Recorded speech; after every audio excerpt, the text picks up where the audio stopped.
오늘 은혜 받고 성취될 하나님의 말씀은 창세기 39장 19절에서 23절 말씀입니다. 창세기 39장 19절에서 23절 말씀. 그의 주인이 자기 아내가 자기에게 이르기를 당신의 종이 내게 이같이 행하였다 하는 말을 듣고 심히 노한지라. 이에 요셉의 주인이 그를 잡아 옥에 가두니 그 옥은 왕의 제수를 가두는 곳이더라.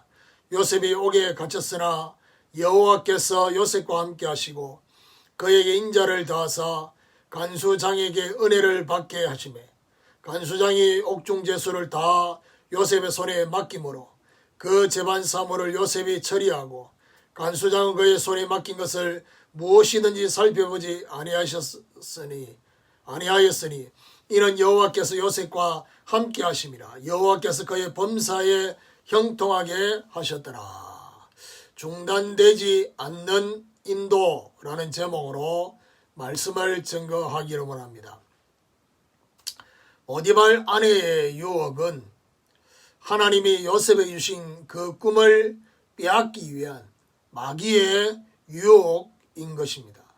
영적인 것을 빼앗는 육신적 유혹이며 본론의 것을 빼앗는 서론적 유혹이며 미래의 것을 빼앗는 쾌락적 유혹인 것입니다. 자, 오늘 본문은 유혹을 거절한 결과로 요셉이 감옥으로 가게 되는 장면이 나옵니다.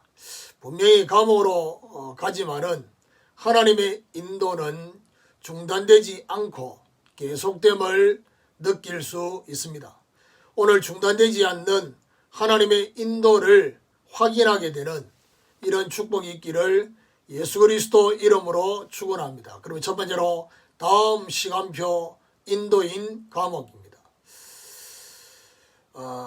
보디발 아내의 유혹을 거절한 요셉, 유혹에 거절당한 보디발 아내가 이제 요셉을 모함하고 있습니다. 19절 20절에 보니까 그의 주인이 자기 아내가 자기에게 이르기를 당신의 종이 내게 이같이 행하였다 하는 말을 듣고 심히 노한지라. 이에 요셉의 주인이 그를 잡아 옥에 가두니 그 옥은 왕의 제수를 가두는 곳이더라.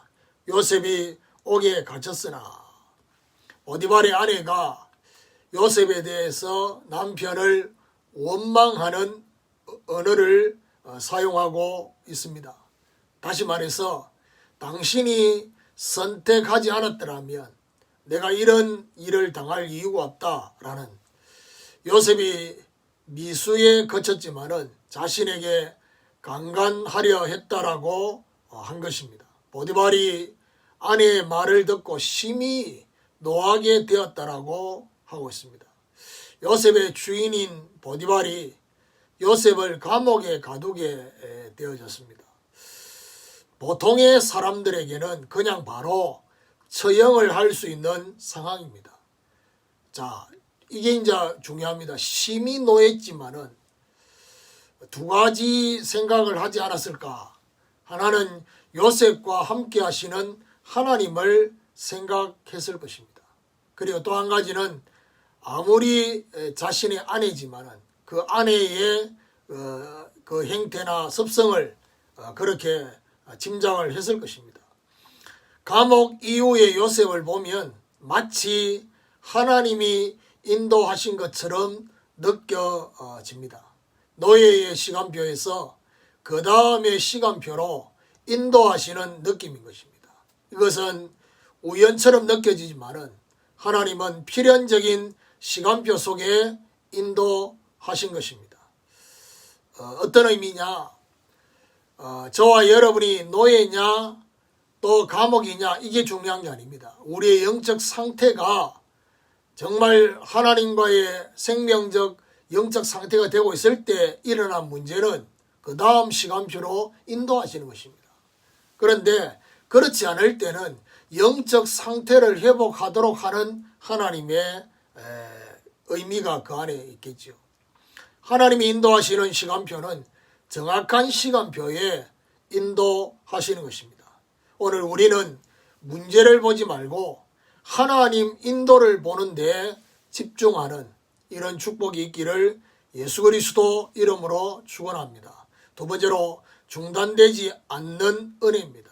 21절에 보니까 여호와께서 요셉과 함께 하시고 그에게 인자를 더하사 간수장에게 은혜를 받게 하시매. 요셉이 감옥에 갇혔으나 여호와께서는 요셉과 함께 하셨습니다. 여호와께서 함께 하셨다는 것은 문제와 환경과 관계없이 함께 하셨다는 것입니다. 보통의 생각으로 보면 문제와 환경에 따라서 하나님이 함께하는 것이 바뀐다는 것으로 생각을 하게 됩니다. 하나님 주신 꿈의 성취를 위해서 하나님은 계속해서 요셉과 함께 하셨습니다. 여호와께서 함께 하시면서 요셉에게 인자를 더하셨다라고 하고 있습니다. 감옥이라는 새 시간표에 맞는 하나님의 인자를 더하여 주신 것입니다. 하나님의 인자하심은 하나님의 언약을 기억하시고 그 언약대로 인도하시는 것입니다. 하나님의 인자하심, 여호와의 인자하심과 함께 간수장에게 은혜를 받게 하신 것입니다. 중단되지 않는 하나님의 은혜 속에는 사람에게 은혜를 입는 것이 포함되어 있습니다. 간수장에게 은혜를 받게 된 것은 특별 보호 받음을 의미하는 것입니다.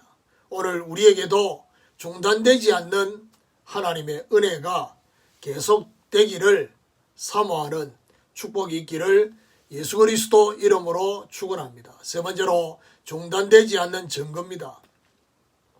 22절 23절에 보니까 간수장이 옥중 제수를 다 요셉의 손에 맡김으로 그 재반 사물을 요셉이 처리하고 간수장은 그의 손에 맡긴 것을 무엇이든지 살펴보지 아니하였으니 이는 여호와께서 요셉과 함께 하심이라.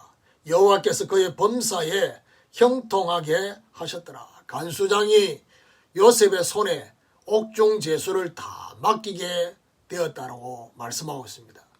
요셉에게 다 맡겼다는 것은 요셉을 완전히 인정한 것입니다. 또한 사람과 함께 재반 사물을 요셉으로 처리하게 했습니다. 재반 사물을 처리했다는 것은 업무까지도 요셉에게 맡긴 것입니다. 간수장이 요셉의 손에 맡긴 것을 무엇이든지 살펴보지 아니했다. 살펴보지 아니했다는 것은 체크할 필요가 없을 정도로 완벽했다는 것입니다. 요셉과 함께 하시는 여호와께서 범사에까지 형통케 하신 것입니다. 요셉과 함께 하시는 여호와를 보디발처럼 간수장도 보게 되어졌습니다. 사실은 요셉의 인생에 요셉과 함께 하시는 하나님을 옆에 있는 사람, 주변에 있는 사람이 계속해서 봅니다. 나중에는 바로 왕이 보게 되고 온 애굽 사람이 보고 전 세계 사람과 가족들까지 보게 되는 것입니다. 이 속에는 요셉이 감옥에서도 중보 기도를 지속했다는 사실을 우리는 염두해야 될 것입니다. 오늘 우리에게도 중단되지 않는 증거가 계속되기를 사모하는 이런 축복이 있기를 예수 그리스도 이름으로 축원합니다. 결론입니다. 노예의 환경에서 감옥이라는 환경으로 가게 되는 시간표는 어떤 면에서는 더 힘든 시간표 속으로 들어가게 된 것처럼 느껴질 수 있는 것입니다. 우리는 더 힘들겠다는 환경에 집중하지 말고 이 속에서도 함께 하시는 하나님, 그리고 이 시간표에서 준비하게 하시며 주시려는 하나님의 응답에 집중해야 할 것입니다. 오늘부터 중단되지 않는 하나님의 인도를 확인하면서 하나님의 준비하심을 함께 보게 되는 이런 축복이 있기를 예수 그리스도 이름으로 축원합니다.